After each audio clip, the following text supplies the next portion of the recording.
하루는 긴 시간입니다. 하루는 위대한 일이 일어날 수 있는 얼마든지 긴 시간입니다. 한 시간 또한 긴 시간이며 위대한 일들이 일어날 수 있는 위대한 순간입니다. 우리가 생각하는 한순간, 그것이 그저 지나가는 시간이 아닌 것을 우리가 오늘 말씀을 통해서 확인받을 것입니다. 이 말씀을 기억하셨다가 마지막 기도할 때 그 기도의 순간이 바로 위대한 일이 일어나는 위대한 시간이 되게 해달라고 우리가 합심해서 기도할 것입니다. 오늘 본문 말씀 보니 신명기 3장 24절 상반절에 주 여호와여 주께서 주의 크심과 주의 권능을 주의 종에게 나타내시기를 시작하셨사오니 120살이 되어서야 비로소 모세는 하나님께서 이루시고자 하는 큰 그림을 어렴풋이 그 윤곽을 보기 시작한 것입니다. 모세는 자신이 쓰임받은 지난 40년이 무엇을 이루는 기간이 아니었고 이제야 하나님이 뜻을 펼치시고 그 뜻이 이제 시작되는구나 하는 것을 그는 이제야 고백하고 있습니다. 40년의 기간이면 충분히 위대한 일이 이루어지고 하나님이 원하시는 그러한 일이 열매 맺을 수 있는 충분한 시간이었습니다. 그런데 모세는 이제 주의 종에게 나타내시기를 시작하셨사오니 그것은 전적인 하나님의 간절하심과 열심과 참으심으로 이제 하나님의 때에 이루어질 천배의 복을 약속하시고 그 약속을 다시 율법의 언약으로 맹세하시고 그도 모자라 먼저 앞서가시면서 출애굽 이후에 여기까지 이끌어 오신 것이 바로 그 큰일의 시작임을 모세는 고백하고 있습니다. 이제야 그는 진심으로 자신이 왜 쓰임받았는지 무엇 때문에 부름받았는지 어렴풋이 순간순간 그 많은 백성들과 부딪혀 오면서 그는 알지 못했지만 이제 그가 주님의 그 큰 그림을 눈앞에 어렴풋이 짐작하면서 그는 이제야 그 하나님의 크신 섭리에 동참하고 싶은 자신의 고백을 하나님께 아뢰기 시작합니다. 24절 하반절에 천지간에 어떤 신이 능히 주께서 행하신 일 곧 주의 큰 능력으로 행하신 일같이 행할 수 있으리이까. 25절에 구하옵나니 나를 건너가게 하사 요단 저쪽에 있는 아름다운 땅 아름다운 산과 레바논을 보게 하옵소서 하되 신명기에서 두 번째로 모세는 약속의 땅에 들어갈 수 없는 이유를 그는 되돌아보고 있습니다. 왜 후회가 없겠습니까? 이제 눈앞에 펼쳐지는 하나님의 약속의 땅을 눈앞에 둔 그로서 40년의 세월이 내 40년의 사역 동안 하나님이 나를 통해서 이루시고자 했던 그 큰 일이 다름 아닌 시작이었구나라는 것을 깨달은 그가 이제는 주님께 간곡히 그의 마음을 고백하고 있습니다. 민수기 20장 9절에서 12절의 원래 배경인 무리바 사건 당시에는 진노하신 하나님의 심판에 대한 말씀에 대해서 모세는 어떠한 반응도 즉 회개와 또는 불평과 호소의 흔적도 없이 전혀 그 무리바 사건을 담백하게 그는 민수기에서 기술하고 있었습니다. 그러나 이제 다음 세대들에게 유언처럼 다시 당시를 떠올리며 그가 마음속에만 품어왔었던 자신의 솔직한 심정을 가감없이 그들에게 전하면서 자신이 약속의 땅에 들어갈 수 없는 것에 대하여 하나님께 자신이 얼마나 간절히 간구하고 하나님께 기도하였는지 그 내용을 말함으로써 그는 비로소 무리바 사건에 대한 모든 자신의 고백과 함께 그 기록을 완성하고 있는 것입니다. 신명기 3장 26절에 여호와께서 너희 때문에 내게 진노하사 내 말을 듣지 아니하시고 내게 이르시기를. 이러한 솔직한 고백 내용이 자칫 모세의 변명처럼 들릴 수 있습니다. 너희 때문에 내게 진노하사, 나의 잘못 때문이 아닌 너희들의 불신앙 때문에, 너희들의 완악함 때문에 하나님이 내 말을 듣지 아니하셨다, 이렇게 들릴 수 있는 이 고백이, 그러나 모세는 자신과 아론이 바로 하나님의 자존심이었음을 뒤늦게 깨닫게 됩니다.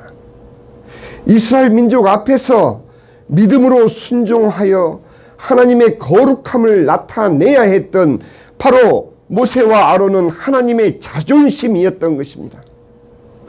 오늘날 우리는 하나님을 어떤 하나님으로 섬기고 계십니까?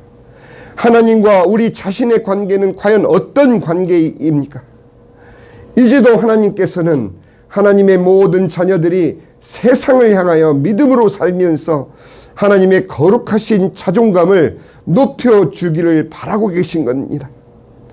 우리 삶의 기준은 우리 자신의 자존감이 아니라 내 안에 내주하시는 하나님과 예수님의 영이신 성령님의 거룩하신 자존감을 세상 앞에 드러내고 지켜드리고 얼마나 높여드리는지 여부에 따라서 우리 신앙의 기준이 되어야 되는데, 우리는 하나님의 자존심을 드러내기는커녕 나의 자존감을 드러내기에 바빴고, 나의 자존심을 지켜내기에 바빴고, 내가 믿고 있는 바 그것이 내 신앙의 전부인 것처럼 모세처럼 아론처럼 하나님의 진정한 마음은 간 곳 없고 자신들의 혈기로 주님이 원하시는 그 의도를 망각하지 않았는지 우리는 스스로에게 물어봐야 될 것입니다.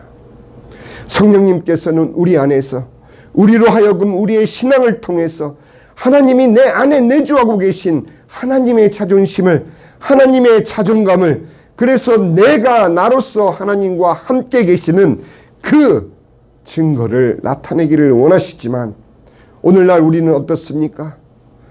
마치 성령님이 어떤 현상처럼, 성령님은 결코 개나 짐승의 울부짖는 소리가 아님에도 불구하고 낄낄게 된 웃음소리로, 쓰러져 뒹구는 순간의 판타지로 우리 성령님을 격화시키고 있지는 않은지요. 우리가 성령의 나타나심을 어디에서 그 증거를 보고 과연 하나님의 자존심을 세워드리고 있는지요. 성령님은 이 세상의 그 어떤 대통령의 취임식이나 국왕의 대관식과도 비교할 수 없는 장엄하고 거룩한 은혜의 보좌로 우리들을 초청하시어서 왕같은 제사장의 품격으로 우리가 삼위 하나님의 거룩하신 품격을, 하나님으로서의 자존심을 우리의 삶을 통해서, 우리의 믿음을 통해서 높여주기를 바라고 계신데, 때늦은 모세의 후회처럼, 때늦은 모세의 뉘우침처럼 이제는 우리가 주님 앞에 나와 진정 내 안에 성령을 모시고 내가 과연 하나님의 자존심을 내 삶을 통해서, 내 영을 통해서, 내 사역을 통해서 얼마나 드높여 드리며 살아왔는지를 오늘 우리는 물어야 할 것입니다. 민수기 20장 12절 13절에 보니 여호와께서 모세와 아론에게 이르시되 너희가 나를 믿지 아니하고 이스라엘 자손의 목전에서 내 거룩함을 나타내지 아니한 거로 너희는 이 회중을 내가 그들에게 준 땅으로 인도하여 드리지 못하리라 하시니라. 이스라엘 자손이 여호와와 다투었으므로 이를 무리라 하니라. 여호와께서 그들 중에서 그 거룩함을 나타내셨더라. 주님은 충분히 친히 주님의 거룩함을 누구에게나 나타내실 수 있는 전능하신 하나님이심에도 불구하고 하나님께서는 모세와 아론을 통해서 그 거룩함을 증거받기를 원하셨던 것이었습니다. 그러나 모세와 아론이 나타내지 못한 하나님의 거룩함을 친히 하나님께서는 백성들 중에서 나타내신 것입니다. 우리가 나타내지 않으면 하나님께서는 친히 돌들로도 하나님의 말씀을 태어나게 하실 수 있는 전지전능의 하나님이심을 우리가 알 텐데 우리의 입술은 이제도 굳게 닫히고 우리의 마음은 수많은 변명으로 주님을 격하시키며 성령님을 모욕하며 성령에 나타나신 바 주님의 그 열매를 다만 내가 바라는 나의 소원이 이루어지는 그 현상, 모세가 바랐던 보기를 원했던 그 아름다운 땅, 정령 들어가고자 하는 그 약속의 땅을 자신이 밟아야 되는 그러한 개인의 소망으로 우리는 몰고 가지는 않았는지요. 26장 하반절에 그만해도 족하니 이 일로 다시 내게 말하지 말라. 모세가 전하는 이 하나님의 속마음, 이 하나님의 진심은 무엇이었겠습니까? 하나님이 거룩함을 나타내려 했던 대상은 모세와 아론이 아닌 바로 백성들이었다는 것을 모세가 몰랐던 것이었습니다. 그는 백성들 중에 자신이 거룩한 자로 뽑힌 바 되었고 자신이 거룩한 자로 대언자로 뽑힌 바 되은 것으로 그는 착각했었지만 아니었어요. 주님이 모세를 세우고 아론을 사용했던 것은 바로 하나님이 사랑했던 그 백성들 때문이었던 것을 그는 몰랐던 것입니다. 모세와 아론을 통해서 하나님은 너무도 소중하게 너무도 조심스럽게 하나님의 그 거룩함을 나타내고자 마치 나의 진정한 마음을 저에게 전하기 위해서 다른 일을 통해서 간곡히 내 마음을 전해다오 부탁하는 그 심정처럼 주님께서는 모세에게 단지 명하여 반석으로 하여금 물을 내라 하셨는데 그는 그 의미를 알지 못했었습니다. 그만해도 족하니 이 일을 다시 내게 말하지 말라.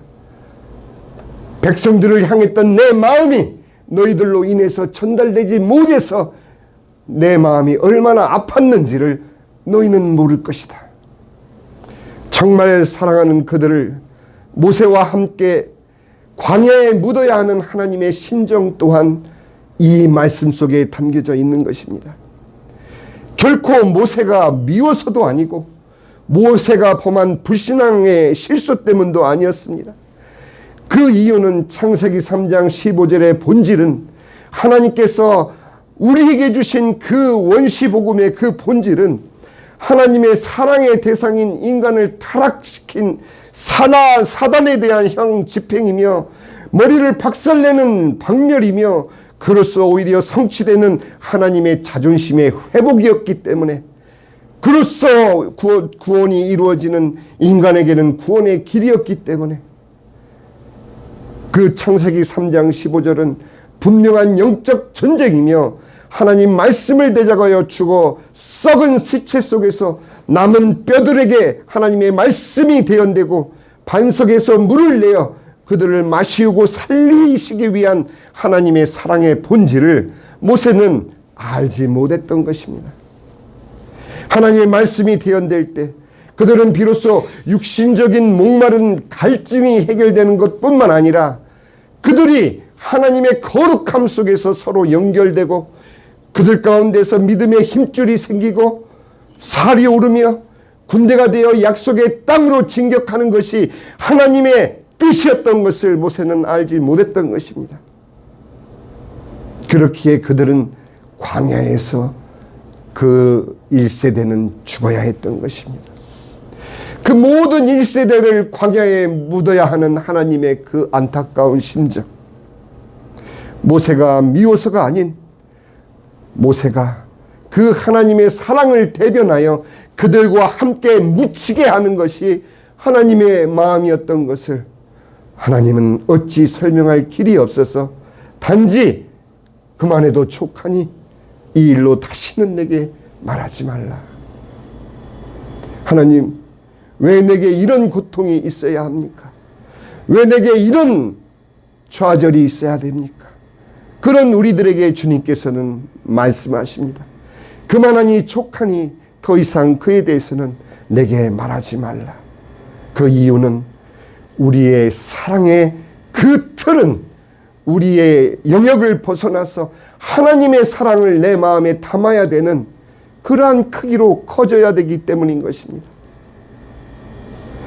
그래서 출애굽했지만 광야에 모두를 묻어야 하는 광야 1세대들의 죽음이 결코 실패가 아님을 모세를 함께 그들과 함께 광야에 죽게 하심으로 하나님은 그 1세대들에게 하나님의 진정한 마음을 이해시키고 있는 것입니다. 27절 너는 비스가 산 꼭대기에 올라가서 눈을 들어 동서남북을 바라고 내 눈으로 그 땅을 바라보라. 자, 이제 모세의 모든 사역은 끝이 난 듯 싶었는데 아니었습니다. 다시금 모세에게 내려지는 이 하나님의 사명, 이 하나님의 명령, 그는 이제 자신의 사역이 다 끝난 걸로 스스로 낭망에 빠져 있을 틈이 없었던 것입니다. 하나님은 이제 그 자신의 뜻을 걷어내고 자신의 소망을 걷어내고 자신의 눈으로 직접 그 아름다운 산과 땅을 보고 밟고자 하는 모세의 마음에 다시금 새로운 사명을 주십니다. 너는 산 꼭대기에 올라가서 너의 눈을 들어 동서남북을 바라고 너의 눈으로 그 땅을 바라보라. 무엇 때문에? 바로 이제 모세를 통해서 다음 세대들에게 전달해야 될 하나님의 진정한 섭리와 진정한 뜻과 그 마음을 전하기 위해서 너는 이제 너의 생각으로 동서남북을 바라고 그 눈으로 땅을 보지 말고 이제 나의 마음으로 동서남북을 바라고 내 눈으로 그 땅을 바라보라고 주님께서는 우리에게 새로운 사명을 주시는 것입니다. 내 육신은 연약하고 아니 모세처럼 이제 너는 그 땅을 결코 보지 못하리라. 내 마음속에 소원하는 바 그것이 내 삶 가운데 내가 살아있는 동안에 보지 못할 것을 주님께서는 우리에게 말씀하실 수도 있습니다. 그러나 너는 그 소원을 다음 세대에게 전하기를 원하노라. 이것이 바로 하나님이 우리에게 주시는 새로운 방향이요 새로운 이정표가 되신 것입니다. 너는 이 요단을 건너지 못할 것임이니라. 우리 인생의 한계와 그 안에 그러나 유한한 그 인생의 한계 안에 허락하시는 하나님의 사명을 우리는 이해해야 될 것입니다. 하나님께서 우리에게 주신 유한함은 제한이 아닌 은혜입니다. 모세가 끝까지 자기의 소원대로 약속의 땅에서 그 땅의 소산을 먹는 것은 그것은 하나님의 뜻과 상관없는 사람인 요새, 사람인 모세의 사람의 소원이었을 뿐 그것은 하나님의 뜻이 아니었기에 이제 하나님께서는 우리의 마음에 하나님의 마음을 담기를 원하십니다. 하나님의 진리는 죄로 인해 유한한 존재들이 구원을 받아 영생을 가슴에 품고 내 다음 주자에게 그 영생의 진리를 이어주는 것이 하나님의 사명인 것입니다. 그렇게 전해진 진리의 바통이 다음 주자에게 다시 연결되어 결국은 영생의 생명나무 열매까지 구원의 예수 복음이 연결되고 전파되는 것이 우리가 남아있는 인생 가운데 우리가 붙잡아야 될 유일한 하나님의 뜻인 것입니다. 28절에 너는 여호수아에게 명령하고 가르치라는 말씀이죠. 그를 담대하게 하며 그를 강하게 하고 우리 스스로 힘을 내서 내 사명을 이루라는 뜻이 아닙니다. 내가 힘을 내어 그들을 담대하게 하고 그들 강하게 하라는 하나님의 말씀. 내 믿음을 위해서 성령 충만함을 기도하는 것이 아니라 내 성령 충만함으로 그들을 일으켜 세우리라는 하나님의 간곡한 부탁이신 겁니다. 그는 이 백성을 거느리고 건너가서 내가 볼 땅을, 그는 누구입니까? 여호수아는 이 백성을 거느리고 건너가서 모세 네가 볼 땅을 그에게 보게 할, 그것이 하나님의 부탁인 것입니다. 네가 그 땅을 직접 보지 못하지만 이제 여호수아를 준비시켜 그를 담대케 하여 그로 하여금 그의 눈으로 네가 보기를 소원하는 그 땅을 그로 하여금 보게 하라. 그들이 기업으로 얻게 하리라 하셨느니라. 우리가 이르는 것이 아닙니다. 우리의 남은 여생이 얼마나 남았든지 간에 그것은 우리의 남은 생애 동안에 우리가 이룰 그 어떤 열매도 하나님께서는 우리 스스로 거두기를 원하시지 않습니다. 그래서 우리는 다음 세대, 내 신앙의 다음 세대, 내 신앙의 자녀들에게 바로 이 소원을 이어주며 이 간곡한 하나님의 마음을 전달해야 될 것입니다. 하나님께서는 바로 이것을 예수 그리스도로 말미암아 우리들에게 마지막 대강령으로 이미 허락하여 주셨습니다. 그러므로 너희는 가서 모든 족속으로 제자를 삼아 아버지와 아들과 성령의 이름으로 침례를 주고 내가 너희에게 분부한 모든 것을 가르쳐 지키게 하라. 볼지어다 내가 세상 끝날까지 너희와 항상 함께 있으리라 하시니라. 이제 우리는 모세의 위대함에 너무 우리의 마음을 빼앗기지 않기를 바랍니다. 모세를 통하여 우리에게 말씀하시고자 했던 하나님의 그 말씀에 우리의 모든 초점을 모아야 될 것입니다. 서두에서 말씀드린 대로 하루는 긴 시간입니다. 하루 동안에 어떤 하나님의 위대한 일이 일어날지 우리는 모릅니다. 이제 우리가 기도할 텐데 이 기도하는 이 짧은 시간이 얼마든지 하나님의 마음을 헤아려 우리를 주님께 드리고 우리를 주님께 헌신할 수 있는 충분한 시간이 될 것입니다.